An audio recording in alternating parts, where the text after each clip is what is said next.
Is your iPhone battery draining faster than a sprinting cheetah? If constantly reaching for the charger, you know it's time for a life-saving upgrade. But now an avalanche of thoughts go through your mind, and you can't stop thinking about a million questions. Like, where do you even begin? How much will it cost to replace the battery? Is it worth it, or should I just buy a new phone? Should I go with an aftermarket battery, or is it better to stick with the original? Well, the original one, it's probably the safer bet, right? I mean, it's the one designed for this device. It should work perfectly. But then, the aftermarket options are tempting. They're way cheaper. You could save some cash, maybe even put that money towards something else. But is it really just about price? What if I told you the cheaper option might leave your device dead halfway through the day? Or actually surprises you? So, yeah, you've got a few things to figure out before you make your decision. To make your work easier, in today's video, I step in to help and I present the best battery comparison for you. On the left, I have an aftermarket battery, which is a third-party option. Right next to it is an aftermarket battery, but with increased capacity, promising even longer usage time. And finally, I have the original battery, taken down from a device with other problems. Stick around to find out. This comparison will change the way you think about your next battery replacement, and smash that like button if you want to know which one you should choose. Let's get into it. So, here it is, our test subject, an iPhone 13 with 74% battery health. As you can see, it's not in the best condition. Alright, let's move on to unboxing the batteries and see what we've got. I'm always excited to see how these things are packaged because, honestly, sometimes you get a lot more than you expect. The first of them is well packaged and comes with insulation strips and double adhesive for installation on the phone. The second battery, which is of higher capacity, is packed in the same way, but this one has no flex. It is just the battery cell.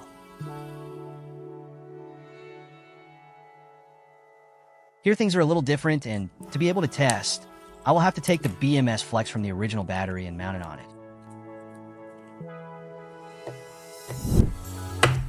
And finally, I got to the last one, which is the original Apple component taken down from a device with other problems. Well, with this advantage, I'm really curious what autonomy it will have compared to the others. The test was conducted over a span of 4 days, with each day dedicated to testing one battery, allowing for a thorough assessment of performance and durability across each individual unit. To make it clearer and more engaging, I've divided the screen into 4 parts, each showing the phone running on a different battery. This way, you can see how each one drains in real time. All settings are consistent across the tests, with the phone running the same software version and the screen brightness set to identical levels for each test. Alright, here's the plan. In the first phase of our experiment, I'm going to leave these phones on for a whole hour, just like this, on their home screens.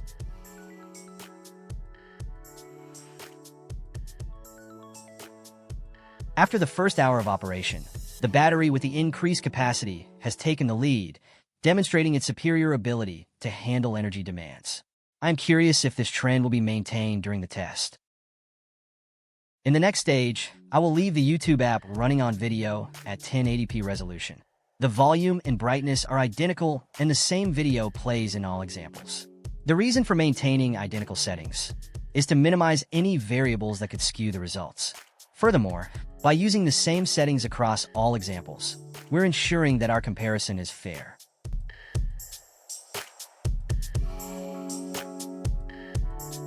Alright everyone, let's take a look at where we are after completing this stage of the test.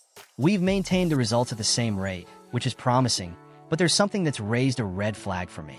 The surprising part is that the original battery, which was at 74% health, has dropped significantly in performance. This doesn't quite align with our expectations. Typically, a battery with 74% health should be able to maintain a relatively stable performance. But here we are, witnessing a significant drop. Over the next hour, I will start filming in 4K resolution at 24 frames per second. High-definition video recording like this can quickly deplete a battery, and 4K in particular is one of the most intensive tasks a device can handle in terms of power consumption. Also, towards the end of the test, I will take the temperature of each battery to see which one gets hotter. Now, why does temperature have such a big impact? Simply put, when the temperature of a phone rises, whether due to heavy usage, high environmental temperatures, or demanding applications, it can cause the battery to deplete much more quickly. This happens because higher temperatures increase the internal resistance of the battery, which accelerates chemical reactions and, ultimately, leads to faster energy consumption. As we can see, this stage of the test left the original battery with 75% health almost dead, and it appears that in a very short time, the phone will shut down completely, and the first position went to the aftermarket battery, which currently offers the best autonomy. The first battery that failed was the original one, and even more concerning, it had an extremely low autonomy. This wasn't what we anticipated, especially given that this was the original battery, and we expected it to perform better, even if it was somewhat aged. Despite the rise of apps and other features, making calls remains one of the most fundamental and frequent uses for a phone. With that in mind, for the next hour, we'll shift our focus to testing the phone's battery performance during normal calling use. Alright, we've now completed 4 hours of operation, and I want to share some notable findings. The aftermarket batteries are still above 50% autonomy, while quite surprisingly, the original battery has already fallen below this threshold. Whether we love it or hate it, it's clear that apps like TikTok are major contributors to battery consumption, especially with their autoplay videos and frequent interactions. With that in mind, for the next hour, I'll let the TikTok app run continuously in all test cases. This will give us a real-world scenario to observe how the battery performs under the influence of such an app.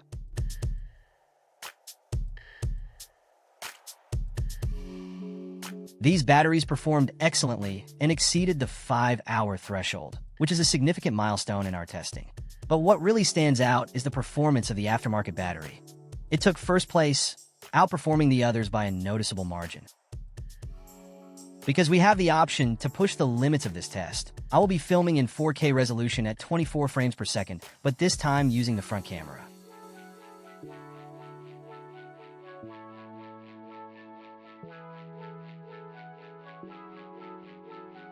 Here we are at the second device that closed.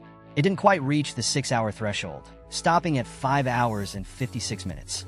Considering that this is the device with a relatively healthy battery, I have to admit, I wasn't expecting it to fall short, especially not when compared to the aftermarket batteries.